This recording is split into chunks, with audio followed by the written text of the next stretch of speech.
Hello students, I am Venkateswarlu. In this session we are discussing about role of essential elements, especially phosphorus and potassium. Essential elements are two types based on requirement by plants. They are macro elements and micro elements. Macro elements are 9 in number, micro elements are 8 in number. Totally essential elements are 17. Total essential elements are 17. In this, we are discussing about macro elements. In this, phosphorus is one of the most important macro element. It is available in the form of phosphate ions. Phosphorus available in the form of phosphate ions H2PO4 minus or HPO4 2 minus. These two are available forms of phosphorus to plants.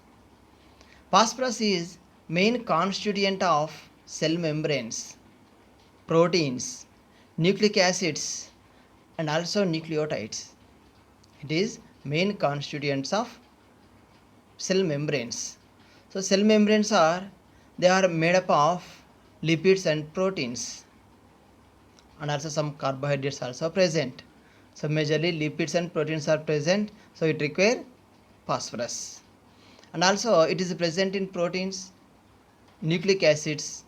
So nucleic acids are two types: deoxyribonucleic acid, oxyribonucleic acid, DNA and RNA.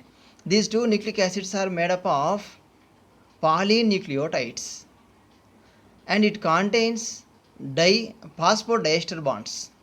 Phosphodiester bonds. So in this bond it require phosphate. And strands are made up of RNA and DNA strands are made up of many nucleotides. They are made up of many nucleotides. In this nucleotide nothing but group of sugar, that is pentose sugar, nitrogen base and phosphate. Pentose sugar, nitrogen base and phosphate. These three combines called as nucleotide. So it require phosphate. So phosphate is main constituent of cell membrane, proteins, nucleic acids and nucleotides. And phosphorus is required for all phosphorylation reactions. It require for all phosphorylation reactions. In this phosphorylation reactions, ATP is involved. Adenosine triphosphate. Adenosine contains 3 phosphates. So in this phosphorylation reactions, phosphorus is required. And deficiency symptom of phosphorus. So there are majorly two deficiency symptoms are observed. Number one is stunted growth. It means growth is retarded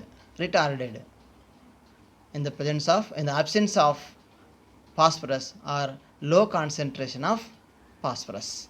It leads to stunted growth.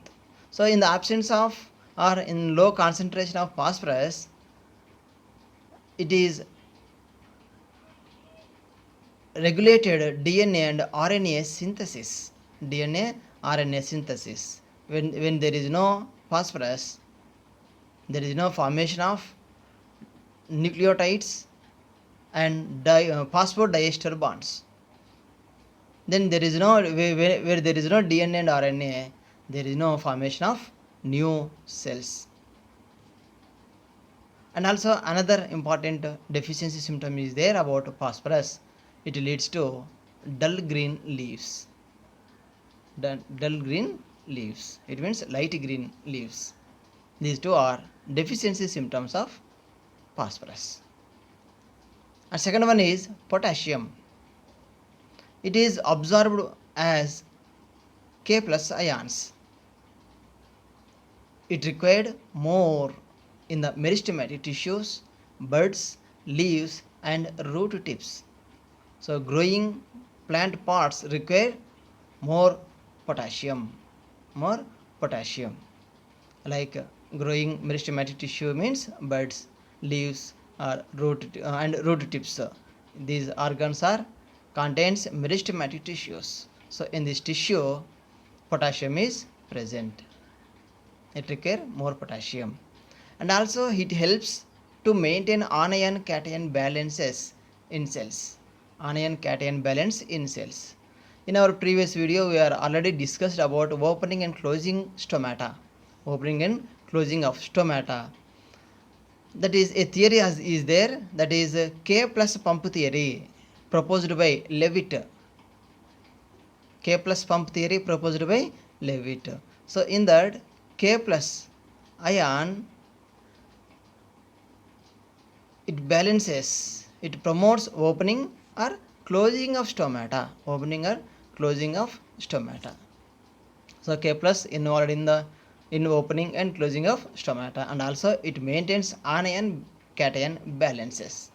It maintains anion cation balances along with chlorine. Along with chlorine.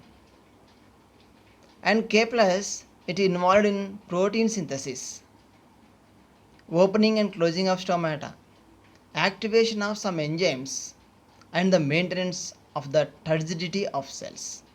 Turgidity of cells were already observed in stomata opening. So when K plus enter into the guard cells, K plus enter into the guard cells, then water also enter into the guard cells. So more number of water is enter into the guard cells, then guard cells become bulk. Then it goes turgidity. Then stomata open. So K plus involved in protein synthesis, opening and closing of stomata, activation of enzymes, and the maintenance of the turgidity of cells. See deficiency symptoms of K plus, that is potassium. Symptoms appear first in older leaves. Deficiency symptoms appear first in older leaves. Why? Because potassium is a mobile element. So from older tissues, it moves, it migrates from older tissues to younger tissues. So that then its symptoms, deficiency symptoms are appear firstly in younger tissues. Older tissues. And another deficiency symptom is there, that is chlorosis. Chlorosis means loss of chlorophyll pigment. Chlorosis means loss of chlorophyll pigment. It leads to yellowish color. That is called chlorosis. It is appear deficiency of potassium. And also important deficiency symptom is there, necrosis. Necrosis means death of tissues, especially in leaves. Death of tissues, especially in leaves. And inhibition of cell division. Deficiency symptom of potassium is it inhibits cell division. So that stunted growth also observed in. So thanks for watching. If you like this video, please share, comment, like and subscribe to my channel.